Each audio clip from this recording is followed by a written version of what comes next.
এ যেন Cape Verde নয়, আর্জেন্টিনার সামনে 2022 সালের সেই ফ্রান্স। র্যাঙ্কিংয়ের 67 নাম্বার দল আর প্রথমবার বিশ্বকাপ খেলতে আসা ভোজিনহারা যেন টুটি চেপে ধরেছিল মেসিদের।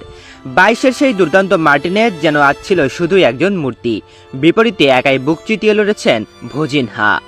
শুরুতেই 17 মিনিটের মাথায় মেসির নিশ্চিত গোল আটকে দেন ভোজি, জানান দেন এত সহজ নয়।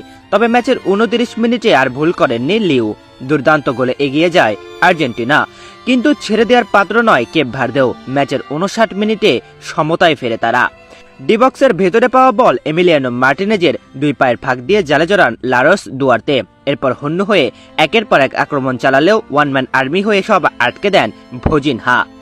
63 মিনিটে মেসির 1 ভার্সেস 1-এর একটি শটও রুখে দেন ভোজি। এরপর দুই দলের কেউই আর গোল করতে না পারলে ম্যাচ গড়ায় অতিরিক্ত সময়ে।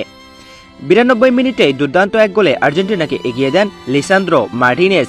আনন্দের বন্যা বয়ে যায় গ্যালারিতে, কিন্তু সে আনন্দ বেশিক্ষণ স্থায়ী হতে দেননি কেপ ভার্দে ফুলব্যাক লোপেস ক্যাব্রাল। বক্সের বাহিরে থেকে জোরালো শটে মার্টিনেজকে আবারও বোকা বানান তিনি। 103 মিনিটের মাথায় এগিয়ে যায় বিশ্বকাপে প্রথমবার খেলতে আসা দেশটি। ম্যাচের 111তম মিনিটে আত্মঘাতী গোলে আবারও পিছিয়ে পড়ে কেপ ভার্দে।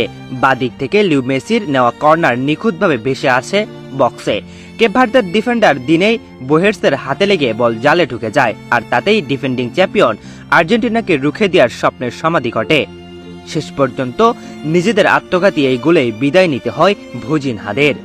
ম্যাচ হারলেও 67 নাম্বার দলটা নাবিশ্বাস তুলেছে কোটি আর্জেন্টাইনদের। হৃদয় জিতে নিয়েছেন পুরো বিশ্বের।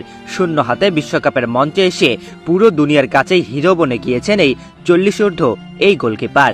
জয় পেলেও এই জয় যেন মেসিদের ছিল লজ্জার। র্যাঙ্কিংয়ের 2 নাম্বার দলের বিপক্ষে নেমেছিল 67। গোলবারের নিচে এক ভোজিনহাই রুখে দিয়েছে বাঘা বাঘা সব তারকাদের। নিজ দেশের জন্য লড়েছেন বুক চিতিয়ে।